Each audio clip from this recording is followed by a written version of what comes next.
You see me on a billboard the next week, guys, no. Wild dog, wakambani, why should wale? Wait, you know you in Facebook. How the hell I'm moving like a wild dog because you can be a wild horse. Oh, wild dog. Wild horse. That night the panga no play panga.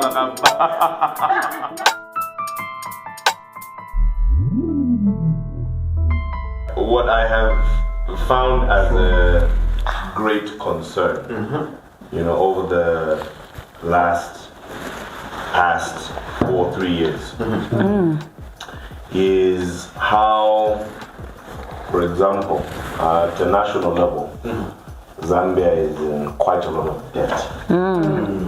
But you see, it's not just Zambia that is in a lot of debt. It's Zambians. Zambia and its people. Zambia and its people. Yeah. Can I ask something? I know you're continuing. Yeah. Have you noticed how whenever we say, hey, there's development, our concern is always, but what's the trickle down? Are you also bringing it on But we're not making money. Look, in Congo is shitty on this side, and we're also seeing the trickle down of Incongoli. Can that be similar? Because Incongoli essentially is supposed to be of great value to you. Yes. The only reason why you should go to someone and borrow money is so that you can multiply that money. Exactly. Because if you're borrowing that money for expenditure, you are never going to be able to recover it. You're going to end up in perpetual deficit. Yes. Because you already have a negative of, let's say, for example, 5,000. Yes. So when you do have that 5,000 in the future, you have to pay it back. With but interest. you will also need it then. So you will end up in that kind of a cycle. And what you establish around yourself is a network of lenders. So you have some sort of a village bank that you are basically running, getting money from someone to pay someone. That's a very difficult cycle to get away from, because at the very same time, it means that you are basically, I was surprised when I heard this, that there is actually the poorest man in the world. No way. Like, who is the poorest man in the world? No. Someone who is in the negatives. So you can imagine that someone can actually be in the negatives of, let's say, for example, $31 billion. That classifies you as the poorest man. Yeah. So that's the position that you kind of put yourself in, because you're never going to have the time to engineer an idea that is even going to get you out of debt. Because what you're doing is you're just cycling. And the only thing that you're thinking about is Incongoli. When you go to bed, Incongoli. When you wake up in the morning, Incongoli. As opposed to thinking about other things. You actually end up you end up lock up because that is already so there are people the who problem. don't lose sleep over it. Yes, that is already the problem. You might think that they are not losing sleep over it, but who's not losing sleep over thinking? No, but then you have people. No, but you have people equally. You say that the cycle of debt obviously is because a lot of people are borrowing for expenditure instead of for multiplication, right? For investment. Or for investment, right? So you have people who will come and borrow from you for a good time. And then they'll post the good time. Not here for a long time, but and then they'll post the good time, right? Yes. And then when you call them on Monday, when they're supposed to pay you back, they don't pick up your phone. Yeah. And then They block send you your a number. message, I'm in a meeting. And it's an everlasting meeting. Let me put it this What way, 30 days? in a more helpful way. When we went to primary school, then we went to high school, we were never taught anything about money management. When you went to university, you can imagine even an accountant, someone that understands money, if you're because that aspect of financial literacy has never been afforded to a Zambian. So what it essentially means is you don't know that you are an earning entity. And as an earning entity, you need to be able to manage what you are earning. That the monies that come in are the starting point of your empowerment. The monies that come in are not for expenditure, but they are for your personal growth. So where is your money going into? And that's the problem. We don't get data back from the banks. They can send you a statement, but that doesn't mean anything. Because for them, they apply intelligence on that information in order to sell you a product that is exactly what your niche area. Yes. But when you get that information, there is, in fact, when you get that data, you're not going to derive any information from it. It's not going to tell you your expenditure patterns. It's not going to advise you to say, I think in these particular areas you must reduce. So we don't have that kind of personal intelligence on that information. I feel like the whole world itself runs on debt. Yes, absolutely. You know, because you can't have a society, even with financial literacy, you can't have a society where people won't want to borrow money. It's never enough. Yes, absolutely. Money is never enough. So for the banks to function, for what all these things to go around, there has to be a majority. I can't even say minority. There has to be a majority of people who have to borrow to be in debt. So I don't even think the system can change. We would need an economist to properly break it down on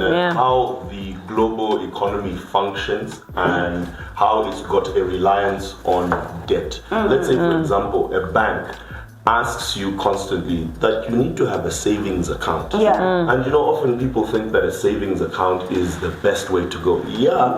But you see, you are giving that money to someone as a form of investment. So if you are saving 10 pin, all right, that 10 pin to the person or the institution that you've given it to can turn into 30 pin in 3 months. While when you go to get that money, you are still going to get that car 10 pin. Maybe even to my charges para penny. So for making money on top of your money, they even charge you. Your money.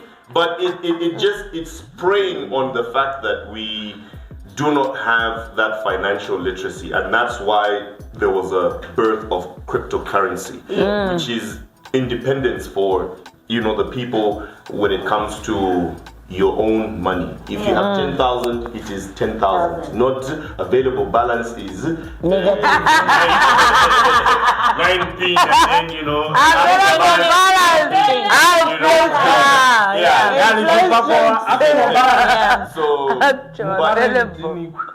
But it's difficult for any of us to basically arrive at a point where we understand what borrowing is and what it should essentially be for. If you are borrowing to expend, then you are living beyond your means. If you are borrowing to invest in business opportunities, then you are being enterprised. You know what I mean? Because that's how every business actually runs. Exactly. Businesses don't, use their own money to say, let's spend $600,000 to go and buy that product and then come and sell it. No, they're going to borrow. But there's surety because it's a product that they're bringing in, and they've got a system of selling this particular product. So there's a guarantee to that amount of money that is borrowed. But it is borrowed so that they can make money off it without having any money. So you cannot borrow just to expend, then that means that you're just basically living beyond your means and you're going to mess yourself up. I say it.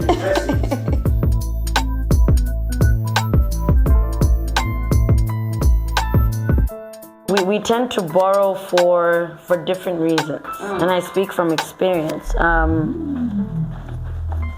know what it's like to borrow money and not be able to pay it back because you thought that, no, if I borrow this amount of money, because I'm doing this for a good cause, after this amount of time, I would have made enough money to pay it back.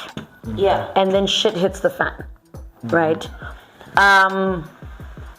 I know that a lot of youths out there are unemployed. We've gone to school. We're still trying to find a job, and we're trying to help our families out because maybe you're the only child or whatever. we need to look at the other side of debt, the assumption of debt, where you're like, okay, Appa, I'm going to take a 2-pin. I think maybe after 30 days, I'll be able to pay the 2.6 because there's a money coming here, there's a money coming there, and then that money doesn't come, and then your interest builds, and it builds, and it builds, and it builds because people are owing you, and then those people they owe you, and they're also owed by other people. And those other people, and there's this cycle. There's a trickle down. But then now, Moto had highlighted that you go into a deficit, right? Yes. On your part, because you are borrowing to sort out a situation, because you are in a deficit because you lent out to other people. Yes. Right? But then now you are being charged interest on this money that you've borrowed, while you're charging interest on other people. But then if this money doesn't get into your account, you are running on a deficit. Can I put it also this way? That imagine you are earning 5,000, right? And then in this 1 month, you run out of that 5,000 before the month ends. And so you decide to borrow 2,000. Right? Ask yourself wisely, are you ever going to pay back that 2,000? Because if you did run out of a 5,000 in the previous month, what makes you think that you are going to run off 3,000?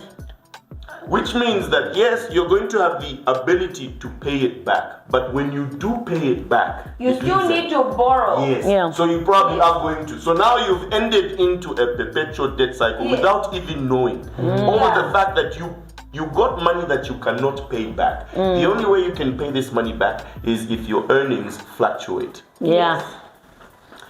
They can go up, or maybe they can go down. Exactly. You have the ability to pay it back. But if it fluctuates, you might be on a downturn. Or if you have multiple streams. Where it prolongs in getting back up. So you go on a some sort of a downturn. That means again your debt is going to then grow. Because there's also interest. Debt to meet your daily needs is not debt you can recover from. Because you will always have that deficit. Daily need, Yes, you will always have that deficit. You've already proven that you can't survive on 5,000. Create some sort of a structure budget for yourself. You know, we spend money and we don't know what we spend money on. But if you've got information that you are collecting for yourself to say money went here, money went here, money, you begin to label your money. You will have a better management scheme over your money. That's true. Because you'll even be able to see, so I'm gonna spend money like this. Mwala shara naka 1,000. Okay. So now you've got a target. Say, if I share naka 1,000, so that I can push this 1,000 to next month, so that my earnings become 6,000 now.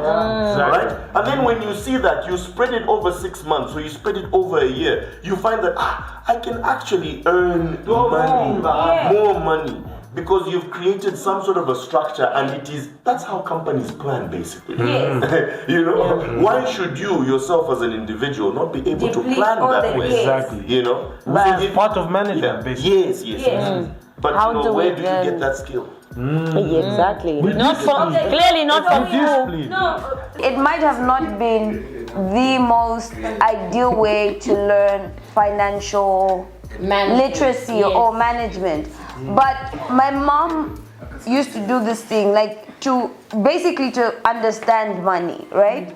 You'd go to her and you'd say, oh mom, I want 10 kwacha. And she's like, oh, okay. So what's 10 kwacha to you, right?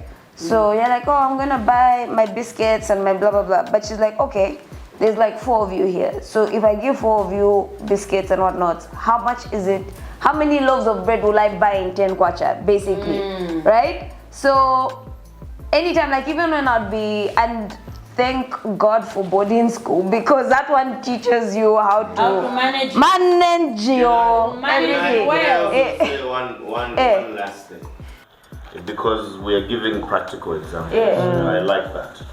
one way to teach your children financial management and give them literacy over finance is, if, for example, your son or your daughter comes to you and says, Mom or Dad, I want a bicycle. I need a bicycle. I said, oh, you want a bicycle?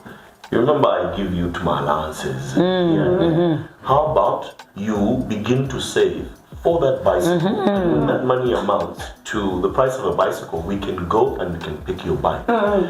As they begin to save that money, let's say 6 months down the line, say, I think, Dad, I have enough money. Mom, I have enough money. Then you go and buy that bicycle together. Do you think that kid is going to ever leave that bicycle lying around just anyhow? You see, understanding money is understanding its value.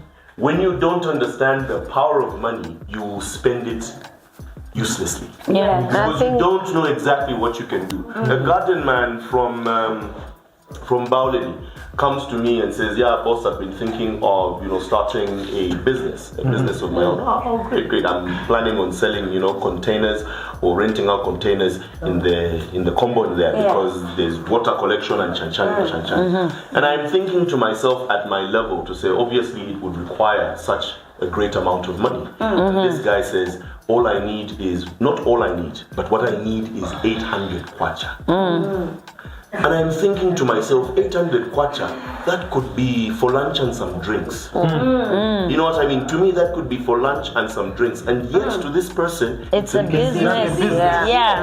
So I should not then look at 800 kwacha as an amount of money that I can just expend anyhow for lunch. It should be of great value for me to realize that actually somebody can use it. Yes. So if someone at that particular level are speaking of those kinds of amounts of money, you should realize that then the value of money starts really at them way.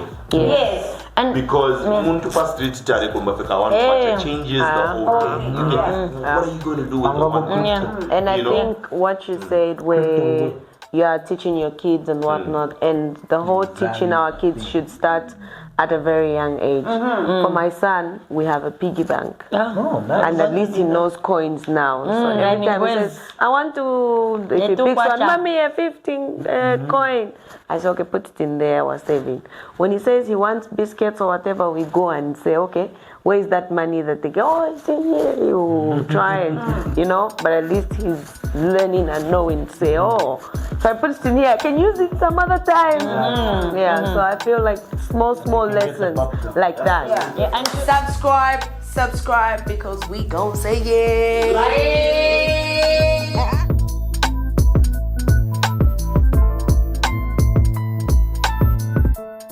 I want to give an example of how, me, I grew up liking things. You don't like them now. And you still do. You don't like them now. Pusha.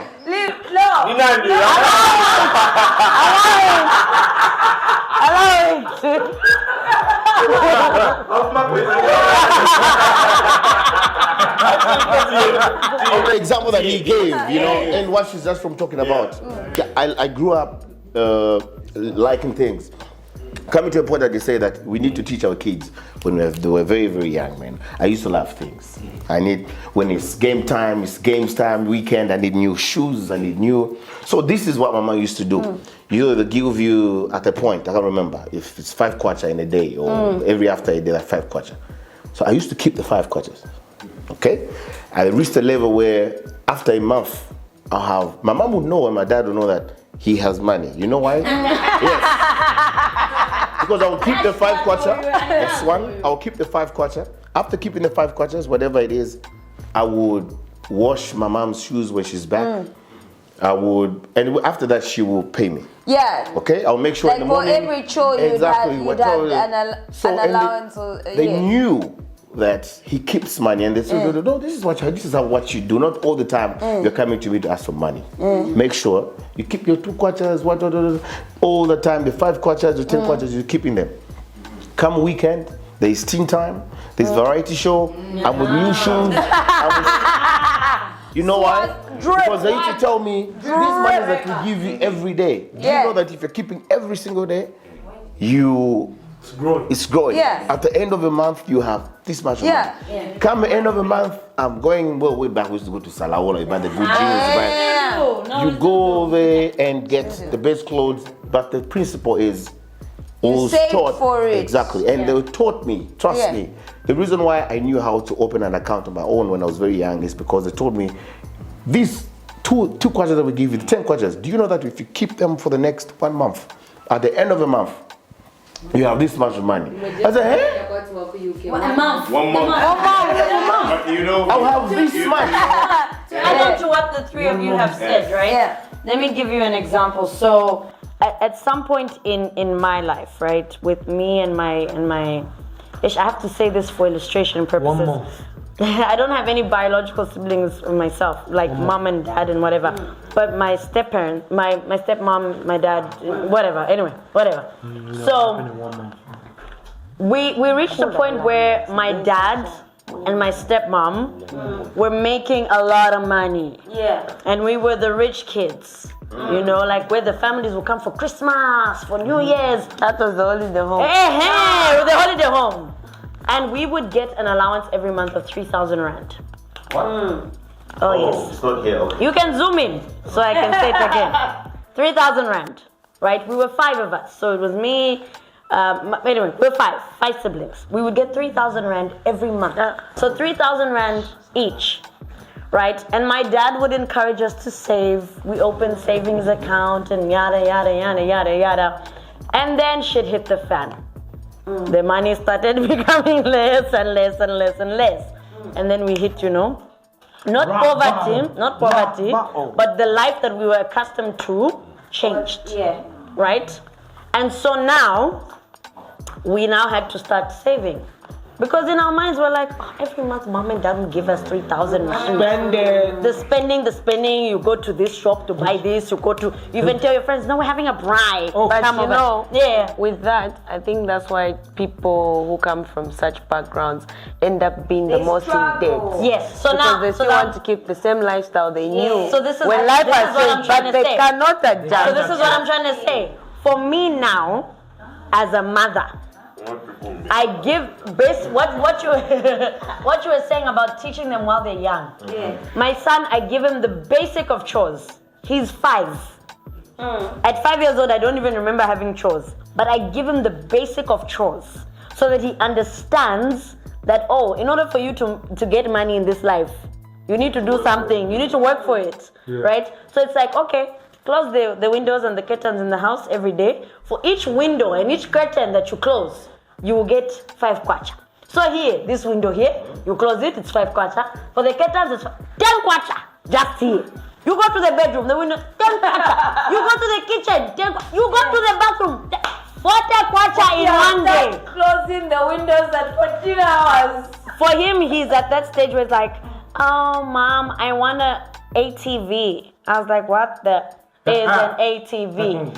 A quad, thank you. A quad, I was like, sir, in Zambia, I don't know where we drive ATVs. But I was like, you are going to save. And similarly with you, we have a piggy bank. So now he was like, no, I'm saving this money for my birthday present. I was like, good boy. Because, Nanaka, I'm tired. I've got other things to do.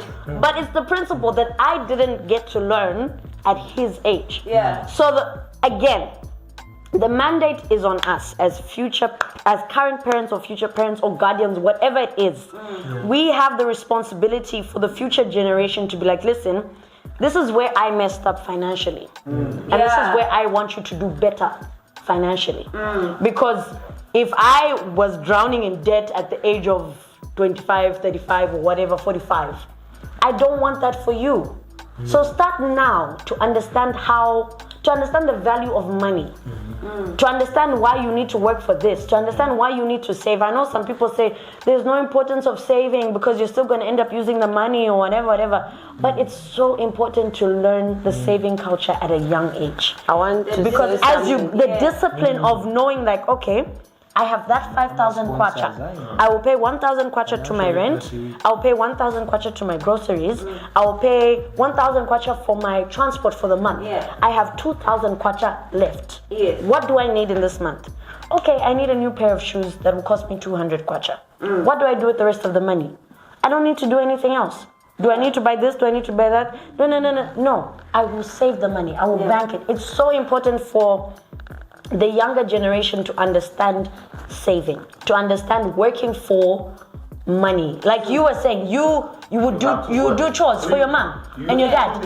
Yes, clean the shoes, clean the car, do this, do that. It's so.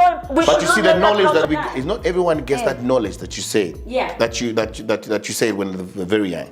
So they get the knowledge at a different age, especially financial literacy. Yeah. Unfortunately. And a lot of We're a generation with a lot of lip service. Okay? We have all this knowledge. But even amongst ourselves here, we have all this knowledge. No, but listen. Yes, this is what I was about to say. Applying that principle is very difficult. Yeah. And when we're saying it, it sounds very light, like everyone else can do it. But not everyone. Difficult. Can I say that to say that it is difficult is incorrect. Because that is the reason why, this is the reason why we then do end up in debt. Because what it actually takes are just small steps. It's not difficult. Really, it is not. Like we said, start with a budget. That's one step closer to your money management. If you're looking for discipline, it's not something that you're going to acquire just from the air. You need to exercise. There needs to be some sort of practice for a particular goal or objective that you want to meet. That's why there is discipline. Like, I commend an entrepreneur. Because an entrepreneur in their right mind. Are we saying successful entrepreneur or just an entrepreneur? Just an entrepreneur. A right thinking entrepreneur who is doing something and they're making progress. They always say that entrepreneurs are stingy. They are not. And accountants. They are not stingy. They've just simply understood the value of money because they are running business or they have business ideas. So when they see money, they look at this money as some form of value that can change their business. If you started your business with 50,000 kwacha, right? All right, and from that 50,000 kwacha, you earned 70,000 kwacha. Do you think when you have a 10,000 kwacha, you're just going to waste it? You're going to say to yourself, if I started with 50 and I have 70 today, what if now I have 80 and I put in 80? What will I get? So you end up in that positive cycle of growth. And you are not just looking at the 1,000 kwacha what you have paid at it because that's not it. But the problem is kwangala na bakabwa lala. Kwangala na bakabwa lala. Kabwala start behave in such a way that whereas in you are working, there's a process to it that probably needs to be. Just to add on what you say, even have you noticed, trust me, take note, the most successful people, Bill Gates, whoever, local people here, you meet them in the streets, you ask them for $1. They don't have the dollar with them. Handouts, they don't give. You know why? Like he said, I'm putting in an 80, the next day it will give me probably 150 or 100. That's how it is, the wealth. They're not wealth because they always have handouts to give. Use on black tax. Before we can even get to black tax, maintenance. Why is it that when our income, our streams increase, all of a suddenly we change? Yes. You want? No, you have to taste the difference. You want to eat at this restaurant? You want to buy we used to do Happy Line. We do turn in 10. I mean, like we have this flex, like instant flex. So basically, we shoot ourselves in the foot. Yeah, because they laugh at the office because I ride a bicycle, right? I have a bicycle. You're an economist. I have a bicycle and I enjoy taking walks. But then I say, you got a car. That costs you 70,000. You live in an area that I walk through, But you're coming to borrow from me. No. Why? When you are earning something, it is only right that you acquire for yourself a certain life. Fair. It's okay. We all kind of want to do that. Be there. You know that when you reach a certain point, you feel like you need this. The problem is just the lack of planning towards acquiring those big things. You know, quite alright, yes, you need it. You can be a bank manager, right? And you are earning, let's say, hypothetically, 80 pin, right? And the bank will come to you and say, now you're a bank manager, Buana. You need to get yourself a vehicle, a big one that befits bank manager. Come on. And you are inside. Yes. Rent inside. Simple things just over a period of time. You won't even feel it. You get it. But you will acquire more things. We know just go and buy that. But before you move it, and before you know it, you are a bank manager, quite alright, and you're earning, 80,000 kwacha. But it's not 80,000 kwacha. When people look at you, what they see is a bank manager worth 80,000 kwacha. But what you have is not 80,000 kwacha. The problem is you have to live up to what they see you as a bank manager. You see, so you find that even someone in that position ends up in debt because they're trying to cover up that short at 80 pin. It ain't 40 pin, just a half. So no, but I'm worth 80 pin and my life is 80 pin. But you are getting 40 pin because there are so many cuts that are happening within. Somebody ends up in debt. So it's just then poor planning towards acquiring certain things. So you just have to be able to live within your means. But then again, that's a difficult lesson to learn. He will say it's not difficult. It takes discipline. Yes. When we But it also brings us, but also wait.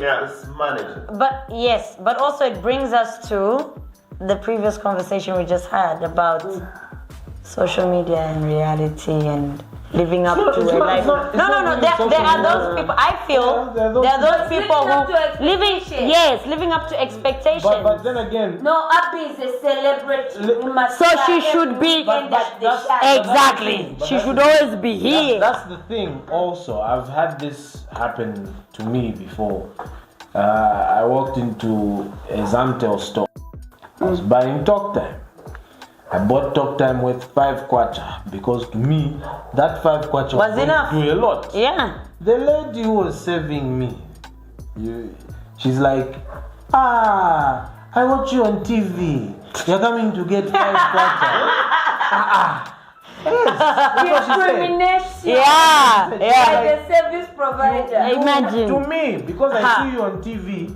You should be getting 1,000 kwacha. You look like someone who makes a lot of money. Therefore, you can't be coming here to buy 5 kwacha. Now, the answer I gave her was, what if this 5 kwacha is going to supplement the phone call that sustains $1 million for me? She kept quiet. She was like, here you go. So